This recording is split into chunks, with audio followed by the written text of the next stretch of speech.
Okay, so we are live. You are live with H&D Abroad. I'm Dee. And I'm Herman. At H&D Abroad, we are all about making moving abroad for Black couples a plan A for a healthy lifestyle, as well as building generational wealth. We are so excited to have Homemade Joy with us today. Absolutely. As we're having these conversations about what it could be like for us and many of our viewers that are considering moving to Africa, specifically as a continent, or considering Tanzania specifically. So we want to go ahead and bring in our guest today. But before we do, please make sure that you like, Subscribe and and hit the notification bell. And please share us with other friends that you meet and tell us about our page so we can get more content and information from you as well. absolutely. All right, so we are super excited to have our guests. You want to go do a little bit of an introduction? Yes, we're welcoming Evelyn and Baoku of Homemade Joy. We're so happy to have you with us today. Looking forward to our conversation and learning more about your time in Tanzania. And what brought you there? We are so happy to be here. Thanks so much for reaching out. We're really looking forward to a good time, to a really good discussion. Absolutely. Take a little time to tell us a little bit about yourself and then we'll jump in. I'm Baoku Duduyemi. This is my wife, Evelyn Duduyemi. We are the co-directors of Kibolebole Educational Institute. We are Educational Institute Warrior Healer Builder Facilitators. It means we're coaches, personally and professionally. We are the co-founders of Tanzania. And that's just a few things. We'll get to some of the other things as we go on. And we currently reside in Arusha, Tanzania. We've been here for about 2 years. 2 years and like 2 weeks was when we touched down. And, we'll talk in a minute about why we came, but we've just been having a really great time. We've been bringing all of those things that we have that Baoku was just talking about and seeing how we can be of service here. And that's really, been an important part of our journey. Yeah, absolutely. When we first decided to come, it was in response to, it was to address some fears that we had about the U.S. response to COVID. Yes. So initially, we, in an attempt to address some of those fears, we joined a movement of like-minded folks, and then we began searching for people and places that also had similar priorities as we had for ourselves and for our family. And then we began, checking those boxes and then planning a trip. And Tanzania was that place. And so that's where we landed. Okay. Why Tanzania? Like Baoku said, Tanzania's response to COVID was in line with the response that we wanted, right? It was in line with how our family had been addressing COVID for those, 2 years, right? And so, in all honesty, we decided on Inauguration Day, right? On Inauguration Day, it was like, okay, this is what the response has been, right? And I just started to think, okay, I'm watching Inauguration, it's on TV, looking at all this stuff, okay. Oh, wait, it sort of hit me what the response was going to continue to be and how that response was not in alignment with how we had as a family and as a community had been responding and how we wanted to live. And so I was like, Baoku, I don't know. I'm not sure we should stay here, right? That's right. And we had the benefit of actually the same way that some of your viewers are now seeing us, like through this little box, right? You know what I'm saying? We had in our community that we had built and been a part of, that Educational Institute had built. In that community, we had seen other comrades in Tanzania, in Arusha, in this little square too. And so I called up one of the sisters and said, "Sis, I think we're ready." And she said, "Come on." Right. And so we decided on that on Inauguration Day, and 5 weeks later we were here, and we've been here ever since. 5 weeks. So We're I dragging. feel a little slow. Yeah. we're No. dragging. Trust me, I'm motivated, but I think when you begin to realize you are a part of a community of like you said, like-minded people, I think that gives you not just additional motivation, but it also gives you kind of some reference points. You weren't doing it alone. You didn't have to have all the knowledge. That's right. And so, just seeing you all pack your family and then make it happen. So, was there a little bit of culture shock? How was, the moving from, and you all haven't disclosed, but moving from the US, moving from Georgia and moving to Tanzania, was there some adjustment? Was there, how was it once you made it on the ground and then deciding where in the country you wanted to put down roots? Yes and no. See, prior to coming, we were growing food.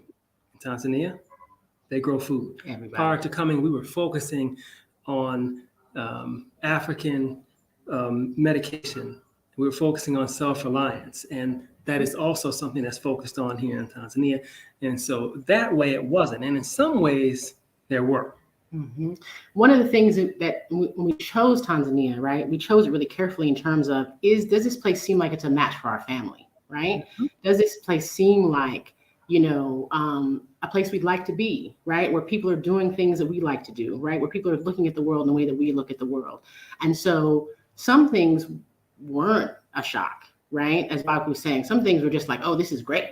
Do you know what I'm saying? Right. So we're the people that grow the food in our front yard in Atlanta. Do you know what I'm saying? Where everybody's like, why are you growing food in the front yard? And then here, people, if it's even a little bit of land, people put some seeds in, so like, oh, okay, we're not weird. You know what I'm saying? We're with our people. These are our people, right? So there's that. And then there definitely were cultural shocks, right? There definitely were things. One of the things that we say as we are coaching people and helping people to repatriate is like to choose how you want to do it, right? For us, we chose a very soft landing. That's what I call it, right? What that means is, like when we were on Airbnb looking for places, Baoku was sick at the rent. Like he was like, you want to spend how much? Yes. I want all the Western stuff. Like there's already going to be so many other things that are different. When I come home, I want it to look like what I'm used to, right?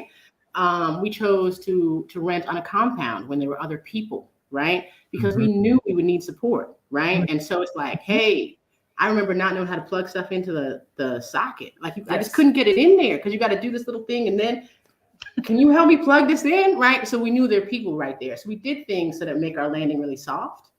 Then we have friends who did the opposite, right? Then it's about what you want to do. We know a couple who came and did like, I'm going to do everything like Tanzanians from the gate, right? We're going to do all the things. Wash clothes by hand and, like the complete other spectrum. And they did that for some months. I think it gave them reassurance that they could do it, right? So now that I know I can do this, now I can like, okay, how do I want to live, right?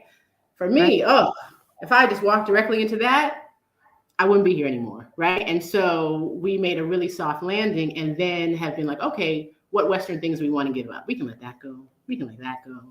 Oh, I want to keep this. So it's really important to like, who are you? How do you want to do it? There's no right way, right? And what's going to work best for you, for you and your family.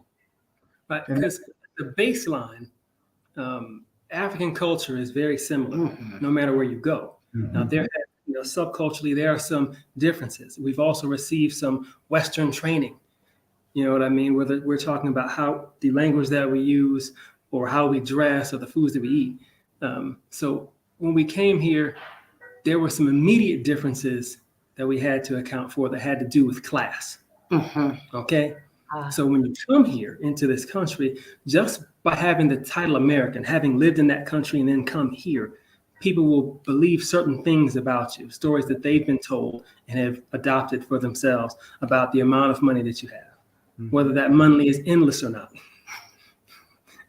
And they will begin to act on those stories. And so you may have to begin either confirm or deny those stories with people. And to some degree, those stories they're not, it's like they're both and, they're not entirely false, right?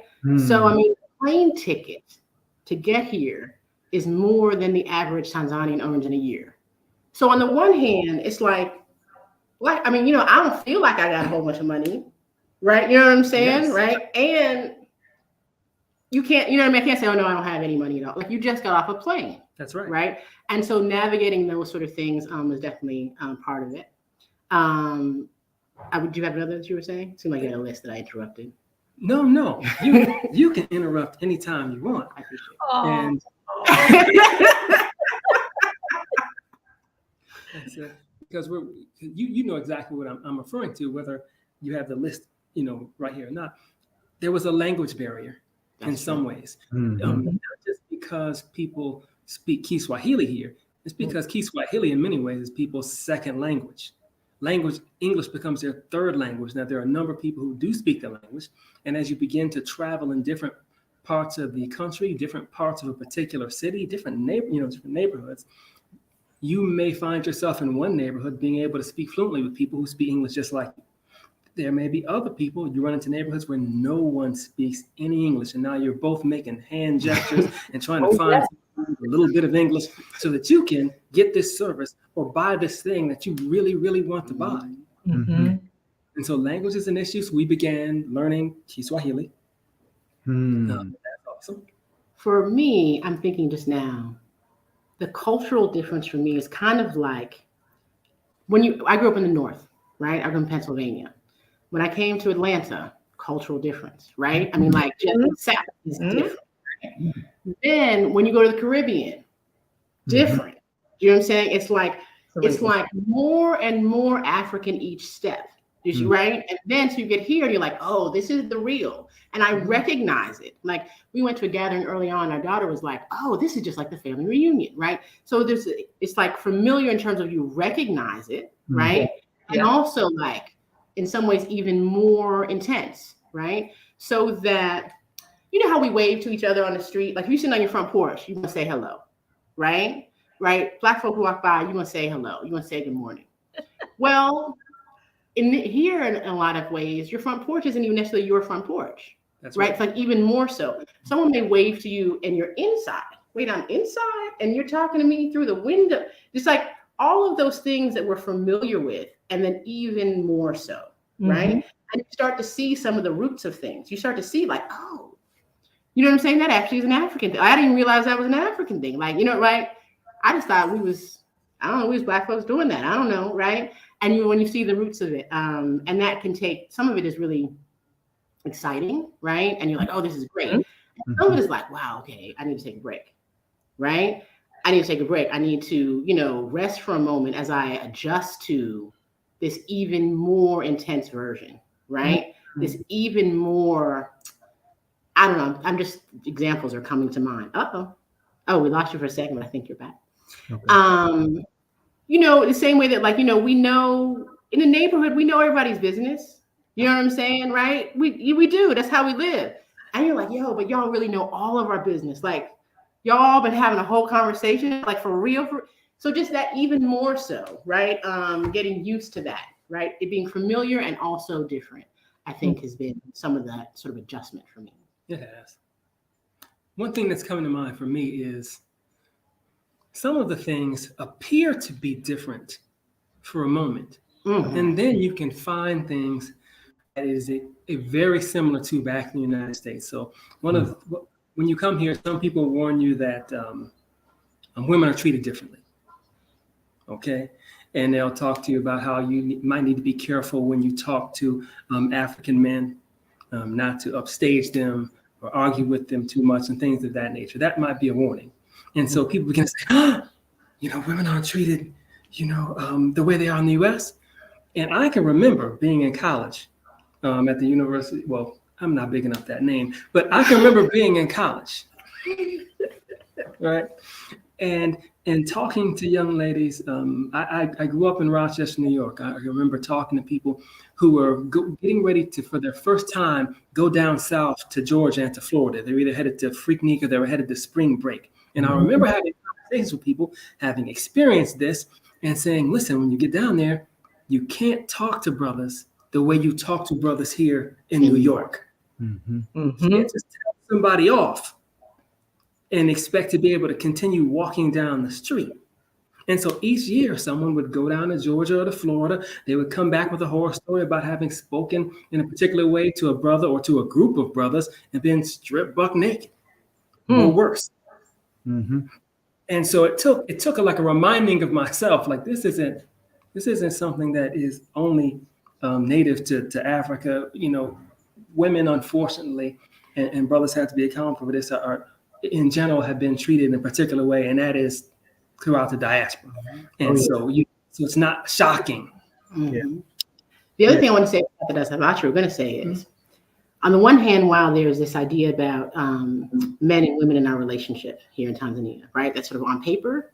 Oh, yes. That also isn't real. You know what I'm saying? Like, you know, you get the story about men are leading the household, right? When you really get to know families, no, they're not. You know what I'm saying? It's the same sort of story that you could tell about the United States. You could talk about, you know, the men lead the household, except no, they don't. You know what I'm saying, right? I mean, you know, y'all been married for a long time. We were looking around your channel today. I know, I can already know that, like, you know, some of y'all, you know, sometimes Herman, it's you that makes a decision. Sometimes D, it's you that makes a decision. Sometimes y'all fuss about that. Sometimes you don't. It's not like Herman is making the decisions. You know what I'm saying? Like all the, like, yes, that's it. Even though if someone were learning about the United States from afar, they might get this message about that would have them think that, right? Mm-hmm. Then when you sitting in people's houses, actually you're having some food, you're like, oh. Exactly. It's nowhere near like that. You know, that's been a constant part of the conversation we've had with people who live everywhere, is the stereotypes, the messages, the media information has crafted blinders. What we take into these lives abroad, no matter where you're coming from. We talked to a couple last week where he's from Rwanda and she's from South America, from the American South. She's from the South, and they met while she was in Rwanda, and the stereotypes that she heard there, she had to clean up. And when he moved back here with her, he had to clean up some stereotypes, because you hear all the stories. And we were in Mexico in November, and you go, this is a beautiful place. You don't have to let go of what the media has told you about places. Yeah. And really connect with the lived experience of the people who live there. And then you got to go to a place to make an assessment for yourself. I grew up in Florida, and my last I lived in northern Florida for the first part of high school, and for my last 3 years of high school, we moved to Miami. Well, you know, I moved to Miami following the whole Miami Vice, and Miami was Miami. You know, we were in the middle of 2 Live Crew and the Dirty South. You know what I'm saying? And Baoku was talking about Freaknik a minute ago. I was like, I know how old you are, man. What's my college years? And I remember as a 15, almost 16-year-old moving down in the late 80s, early 90s, moving down to Miami. I was afraid. And even though I had been in Florida my whole life and interacted with different cultures, it gets deep as you move south down into Florida, and the Caribbean gets more obvious as you move down into Florida, and even the African ancestry gets deeper. And I found out, man, that's an amazing group of people. It's an amazing experience. They have different context, and this is in the state I live in. And so then when I moved to Alabama to come to school, that's a whole nother experience. And you realize that the South is the South, but it's not the South. So I can just imagine moving to a continent that is a large portion of us, and seeing the differences and recognitions. I was listening to you, Evelyn. Were you overwhelmed by the similarities, the depth of the similarities? I heard you speaking of, how much more present it was. That's interesting concept. Did it overwhelm you?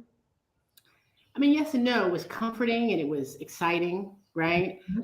It brought me sort of full circle. I remember, and I will pick up my college, Spelman, because that's us. I can remember freshman year learning about Africanisms, right? Like learning about this, like when they would say, I don't know, freshman orientation or whatever, this series of like, look, y'all, we do this because we're African, and Africans do that all around the world, right? And I can remember sort of remembering that and because I hadn't really thought about that. I didn't know that, right? Coming from Pittsburgh, I didn't, I hadn't thought about the similarities, and seeing them more and more, right? And sort of adding to this list that I'd been adding to was comforting and also, overwhelming, right? It was like like I said, sometimes I would just have to come inside and rest. You know what I mean? Like I need a moment. We took very intentional Western breaks, especially in the beginning, right? I can remember we left on a Friday. The Thursday before we left, our children came in.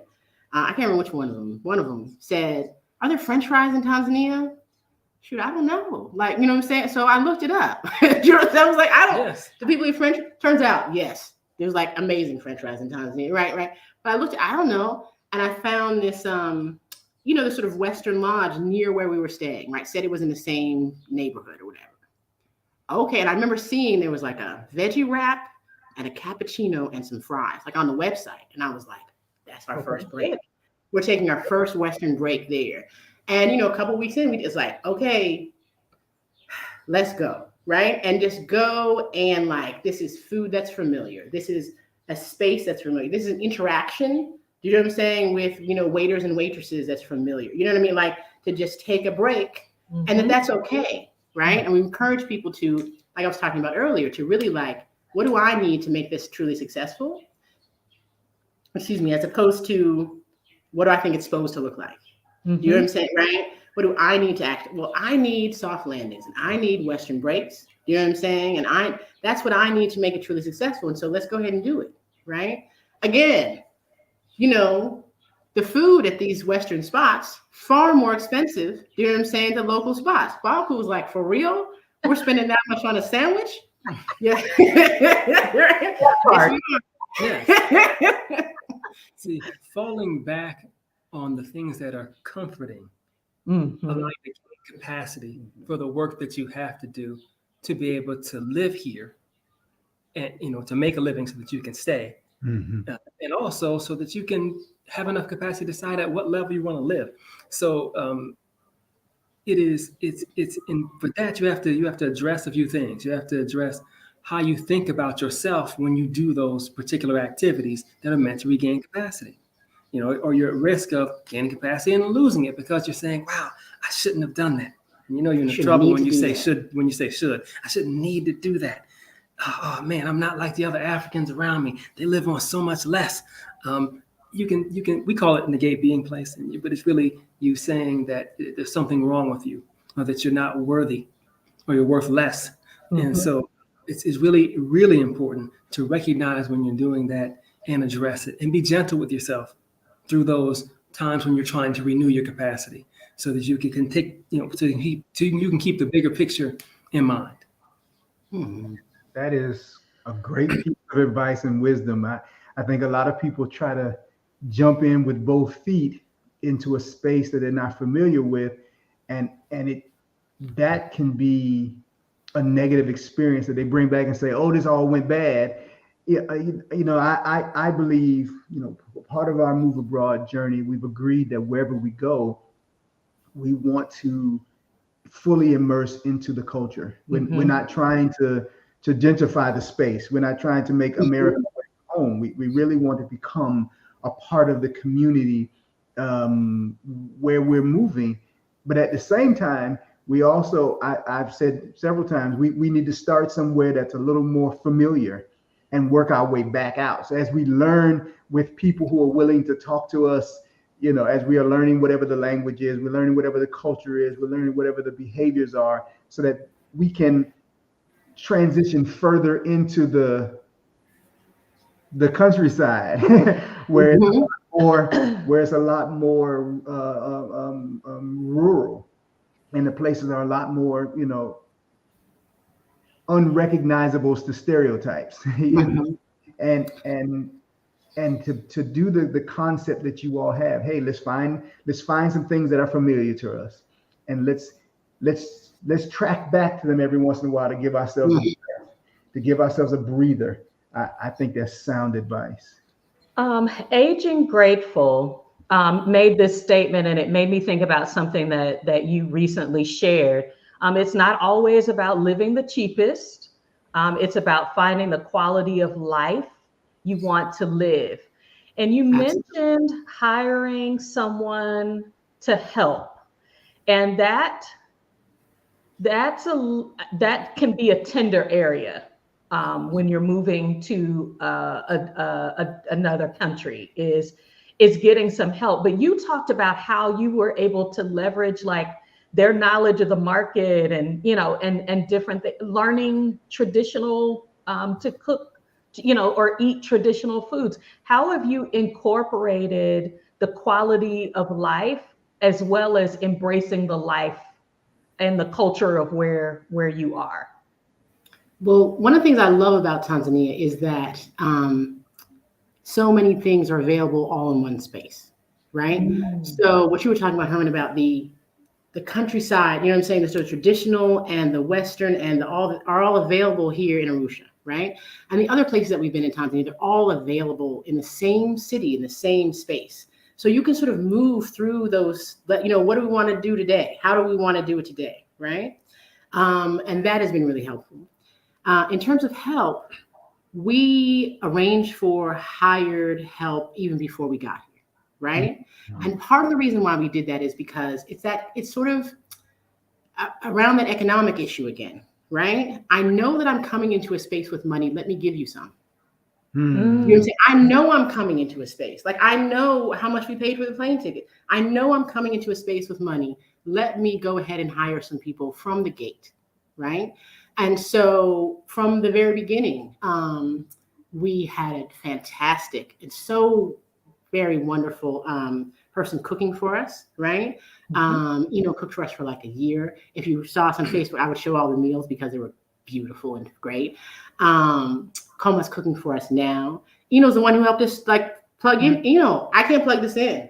You know what I'm saying? Okay. He's like, okay. He is, very much like a son to us now. Do you know what I'm saying? Right? Because we, lived on the same compound together for a year, right? Him helping us, us helping him. We hired, folks to do cleaning and laundry. That's from the beginning, right? Because as a way to begin, we call it circling the line, right? As a way to sort of address some of those economic disparities, right? I'm going to come here and I'm coming here with money, and I'm also going to be working and getting, because, the work that we do, we came in the middle of the school year, for example, Kibolebole school year, right? So we were, teaching girls online and then taught them online from here. I am working to get dollars from the United States. Do you know what I'm saying? I'm going to give you some, right? I'm working to get dollars from the United States. I'm asking you for this support so that we can get dollars from the United States, right? And so that was really important for us to do from the very beginning. It was an opportunity as well for us to develop relationships and show people to give people a different story about what Africans in America are about, what their ideas are about, and what's important to us and things of that nature. And so when you think about, we had to think about how we wanted to treat people that were giving us support that we were paying for, right? And in many ways, it was different than they were used to being treated here. So if a person received a good salary here, that may have meant that they only got 3 hours of sleep at night because they were being asked for that salary to put forth a level of effort that is, that we wouldn't be used to, right? So that was one of the things. We had an opportunity to also talk about not only the amount that we paid them, but the hours that they worked, the actual pay that they got, sometimes for the same job, which might be very much lower than they might used to. We pay them a little bit more, maybe work them a little bit less. And that would be different than what they expected of us. Many people were used to Americans coming here and saying, all right, I'm going to give you money to go shopping, but you don't really have the money. I need a list, and then I'm going to go with you. And I'm going to pick out the food because I don't trust you to spend the money. I don't trust you to get what's on the list or get the items that I would eat on that list. Now I need you to cook me something. If you cook something and it's not to my liking, then I'm going to throw that away and tell you to cook me entirely something different. This is a real story. Wow. And we don't have time for that. I was teaching algebra at midnight. You know what I'm saying? I don't have time for that. Whatever you cook for me, I'm gonna eat it. right? And go on, right? And that sort of one of the things we also encourage people to do is it really looks like trusting other people, right? But it really is actually trusting yourself, right? It's trusting ourselves to handle whatever's coming up. And so that gives me more space to trust others, right? There's a time we were working on residency and passports need to be stamped and this and that, you know what I'm saying? And I just handed my passports to a guy on a motorcycle that a board member at our NGO said, I'm sending this motorcycle, give me your passports, we're gonna get the stamp, right? And I'm handing the passport to just a kid on a motorcycle. A kid means 20 something, right? So we can take them to the thing because the office is getting ready to close, but we live all the way here, but all right, it's gonna be fine. And I thought, what am I doing? Why you can't just give your passports to somebody? Now, one, I trusted the board member that sent the young brother on the piki, right? Right. So I trusted him. Also, I mean, what are you really going to do with him, right? And even more than I realized, I trust myself. Passports get lost all the time. What happened? You lose a passport. What do you got to do? You go to the embassy. You say, I lost my passport. Like it works itself out. And so our trusting our ability to work things out, I think, has given us the capacity to just dive in and try stuff. And here we go. Let's see what happens. Exactly. Trusting ourselves has allowed us to, in some ways, to trust other people. This trusting of other people has allowed us to immerse ourselves in the community more deeply and therefore try on the community's traditions more broadly, more deeply, and for an extended period of time. And decide which ones we're going to keep and which ones we're not yet able to keep, if we want to keep them at all. And those things that, because you brought up earlier, that immersing yourself in the community, having that type of humility, having taken the responsibilities, means responding to the stories that people tell us about ourselves. And then I'll tell this to you too, specifically, responding to people's requests of your wisdom. See, you'll build relationships with people and you'll get practice because you are of that age, of our age. and because you'll most likely go to a place where that age is revered and that wisdom is expected. They will ask you for your support, not monetarily. I mean, here's a situation that's happening in my life. Mama, Papa, can you help me figure it out and navigate it? And I'm glad you brought that up because that may be actually one of the biggest cultural differences, right? Is that in the United States, our age group isn't elders yet. Do you know what I'm saying? Right? We're not elder. I mean, young folks ask us stuff, but not like that. You know, right? Whereas, Tanzania is a very young country. The average age is under 18 years old, right? Wow. So to be instantly sort of put into that position of supporting people emotionally, helping people, navigate things, it's what we do in terms of our coaching practice. And so we're, but just from that position of eldership, you know what I'm saying, was new to me. That, like I was talking about Eno. Right. Eno is my first, adult adopted child. You know what I'm saying? So you have your children's friends, right, that become your children, right? Yeah. This is the first one that I didn't meet until he was 26 years old, right?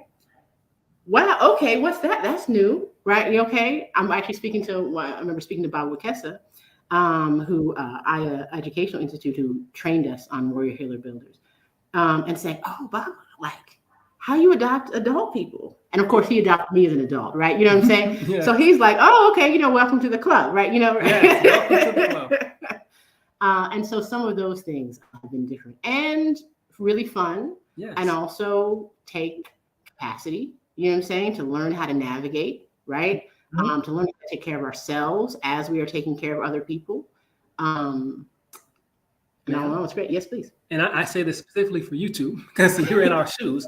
It required us to understand some of the tribal differences, the national differences between the people. to understand the strategy that they've used to keep people together, to families together, communities together, to deal with fears and scares and things of that nature, and incorporate that into the lessons that we already have, and give to these people who are asking us for advice, because the requests for advice continue to come until it's an extra thing we had to do. So on top of, coming and teaching the students that we had, on top of already talking to the couples and the individuals who we were coaching, we had to do some more learning.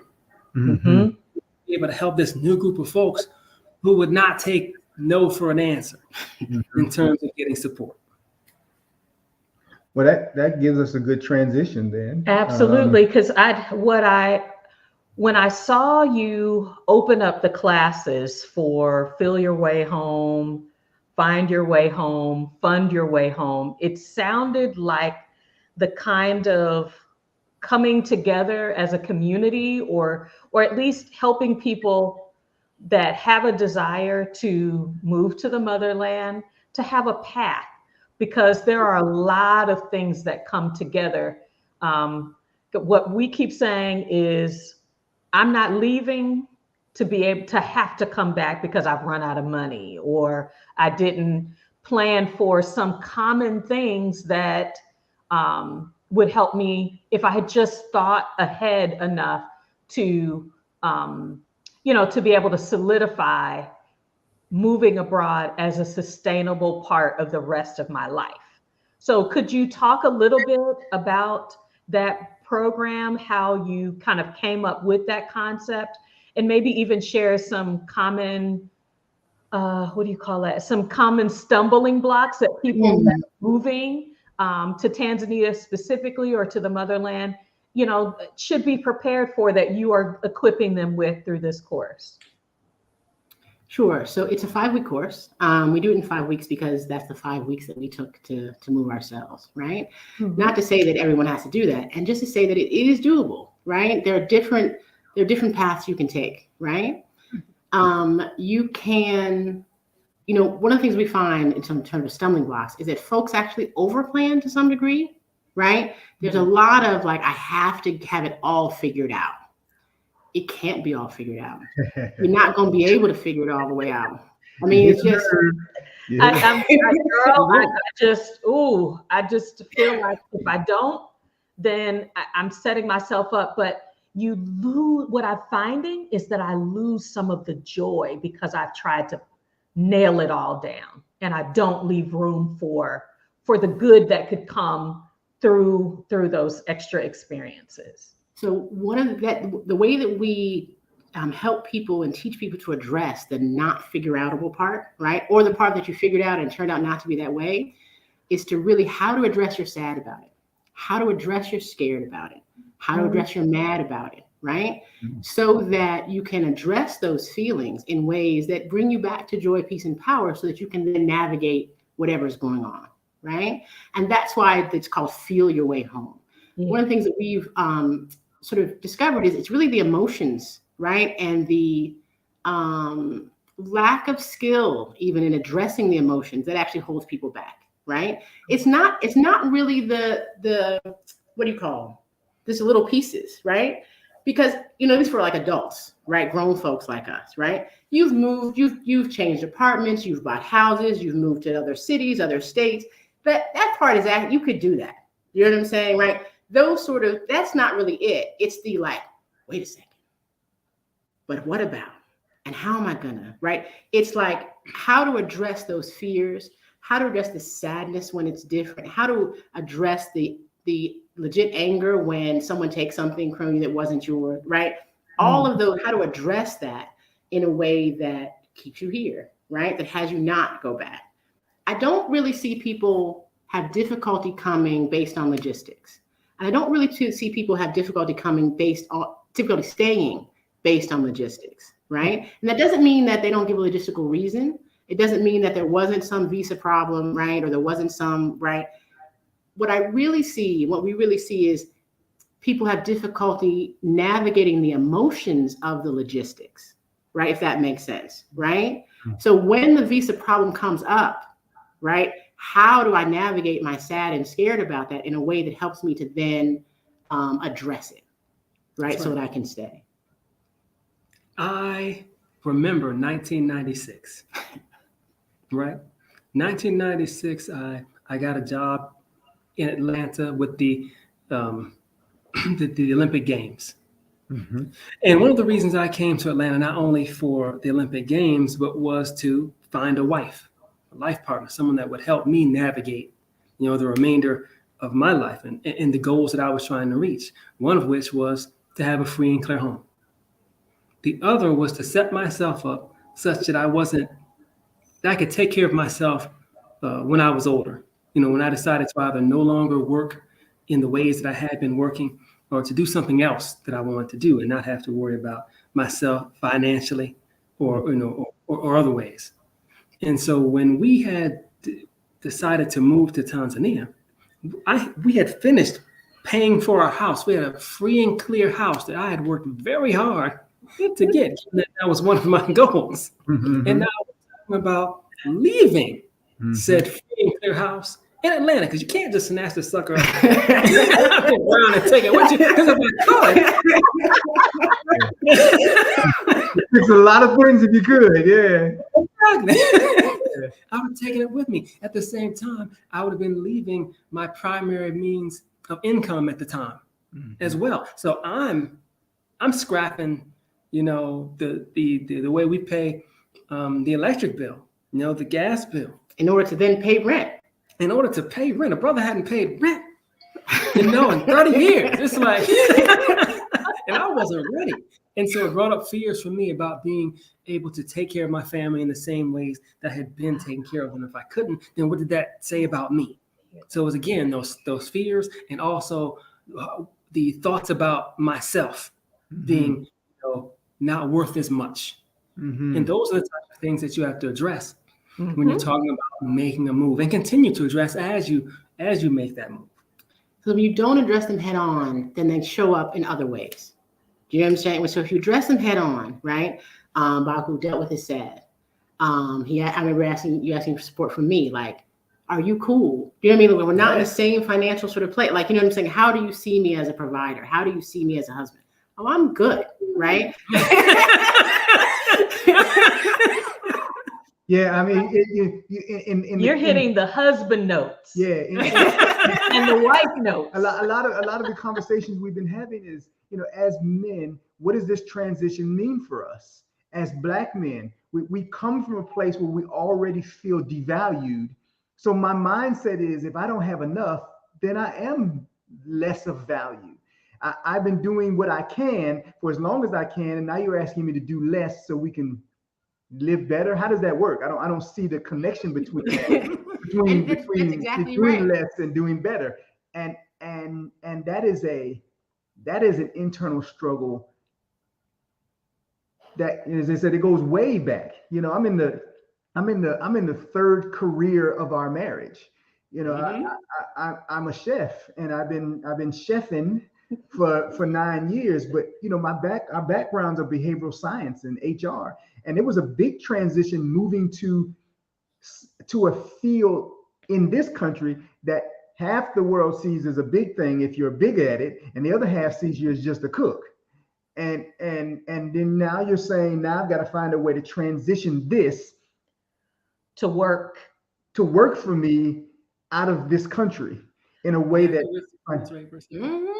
financially, from my, even though it's just primarily going to be the two of us, so that you can go to sleep at night without going, how do I wake up and make some more money because this man don't make enough? That's a. He's bringing something up because we've been intentionally looking for videos that talk about how did the move abroad process evolve your marriage, not necessarily change it, but evolve your marriage. And I see that this is an area that we're getting a chance to have a full prism view instead of just from the Western way of looking at joy and quality of life, and more than just the dollars and cents of it. If You all are probably and possibly not. We just had some bank failures here, and I know I can't put the value of what I place on my partner or myself on what I can earn. That is a capitalistic, a colonial, I'm seeing how deeply entrenched these cultural norms that I'm going to have to spend some time undoing. Even the process of, I call it gentrification. That's what it's known here. And those of us who are moving to other countries are conscious of what my dollars, what privilege I bring to a space. So I love how you all are talking about integrating yourselves and being true to the culture and not upsetting the balance because you have, what you bring to a space. It is, you're right that there is a time component, and that time component to address the what you're referring to also has for us a tool component, a building of skill component. We talked about being Warrior Healer Builder facilitators. It's from my education institute, that we received some of the tools that we use to address just those issues, and that we share with other people. And the best way to learn how to share them with other people is to apply them to yourself, which we have done for a number of years. At least a decade. Yeah, for at least a decade now. And so those are some of the things that we share with people when we do, well, anything that we do, including Feel Your Way Home, because it's at the foundation of everything that we do. And I wanted to quickly share something with Herman. Brother, before we left, I was selling cookies. Some people just call me the Cookie Man. They have no idea what my name is. It's just the Cookie Man. So, and part of giving up the cookies wasn't just because of the move. Originally, it was because of our response to COVID, and we wanted to be in alignment with what we thought people should do. We thought that selling things that contain sugar would impact the immune system in a way that left you more vulnerable.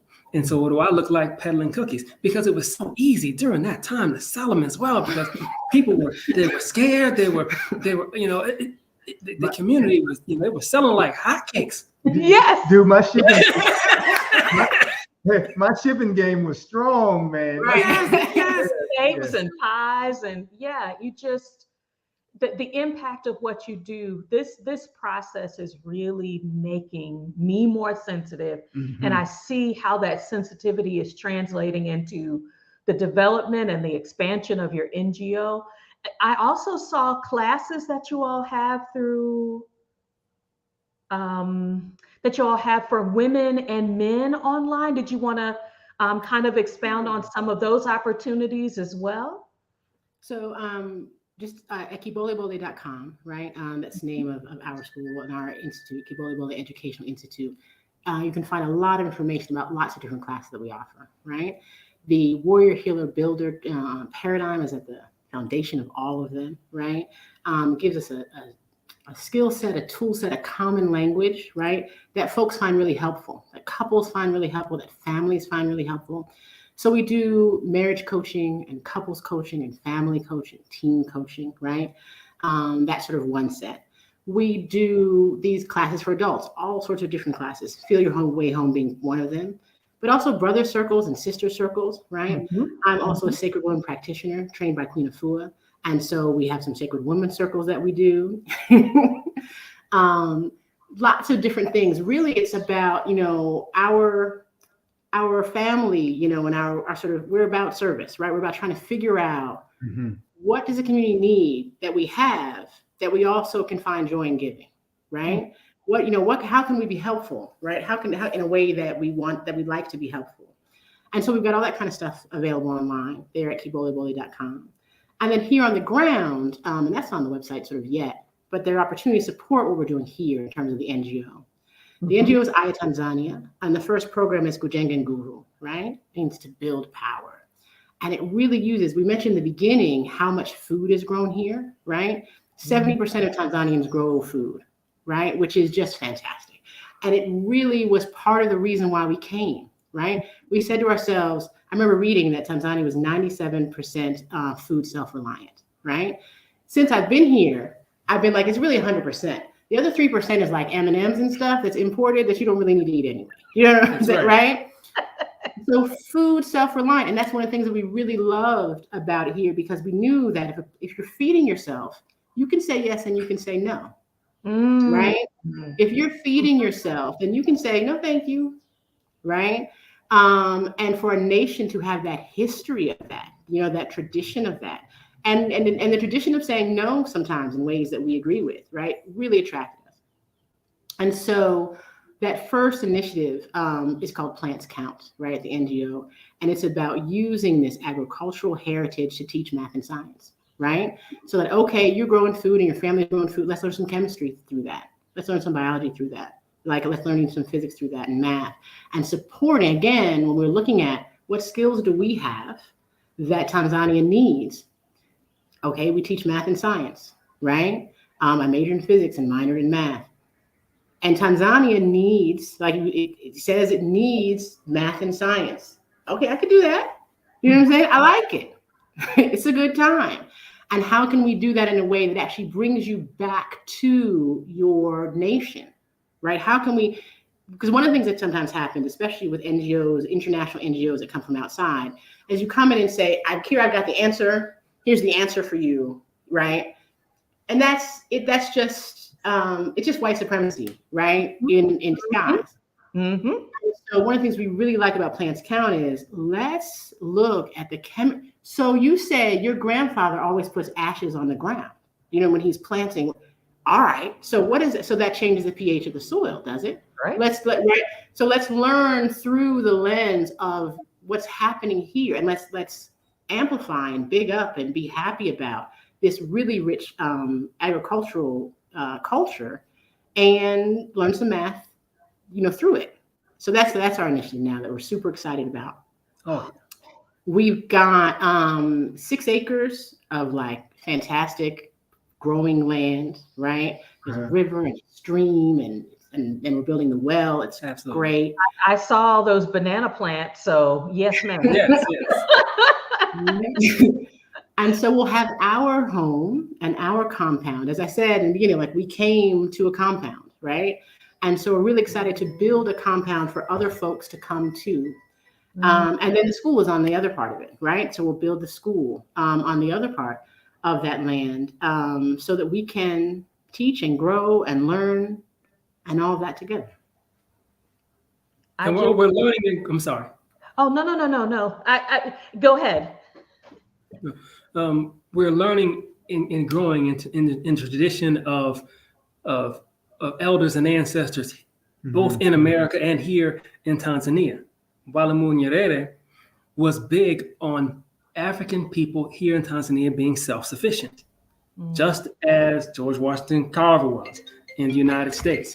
So they both were. We're building on a community of people who have had African people's interests in mind, interested in African families being able to take care of themselves, African nations to be able to protect themselves. And so we feel like we're right at home here doing that. And we are trying to build relationships with other people so they can see that we believe this is home as well, and therefore strengthen our bonds with each other and work this together. Because we're not just teaching them math and science also. There's it's generations come. Some of the connections that we built have been lost. Connections to the land have been lost. Other people have been trying to give them alternative ways of taking care of themselves that have a little less self-sufficiency involved, right? And so one of the things we do is try to give them what we have learned about being self-sufficient there, and ask them questions about how we do that here. And we'll all learn together, and we'll all support our communities together. We'll all keep Tanzania strong together. That's it. We, value, the country's value matching with our values is a huge, you know, when we've got our list of what a country needs to be able to, you know, to make a decision. If you want to give some fast facts as we're tying up the to the top of the hour, when's a good time to visit? where should we start? Because you all are the first people we've talked to, but we've been looking, like I said, we've been online looking at Tanzania. What are some initial steps that people could take in collaboration with your Feel Your Way Home court in coming and experiencing Tanzania themselves? The next sort of go round of Feel Your Way Home starts on the 1st of next month, right? What are we doing? Saturday mornings at 9 a.m. Eastern time? Yes. Is that right? Saturday mornings, 9 a.m. Eastern time. And I think you'll put the link there for people to sign up, as well as the discount code, right? Discount code special for your viewers. And in the description, I want to make sure people know. We will put all of the links to all of the resources the family is sharing. Homemade Joy is sharing on this page. We will have in the description so that you can take advantage of these resources. I apologize for interrupting, Evelyn. No, not at all. Thank you for saying that. And so we'll spend those 5 weeks together, right? Whether you're thinking about Tanzania or someplace else, right?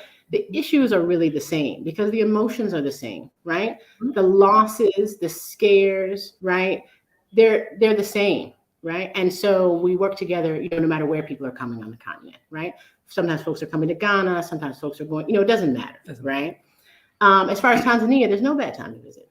Listen, Baoku said he wanted to move to a place where he wanted each move, what do you say, to have more and more of our folk and have better and better weather? Yes, more and more African people and better weather. We've been successful each time we've moved. Right? Okay. Even during what's called the rainy season, I thought it was going to be like a deluge all the time. It's not. It just be raining sometimes. You know what I'm saying? Like, okay, get an umbrella.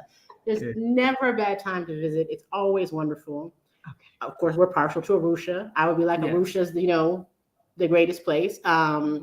It's about maybe a 90-minute drive from Mount Kilimanjaro. Sometimes you can see Kilimanjaro when it's clear, right? You're like, oh, there's Kilimanjaro. That's right.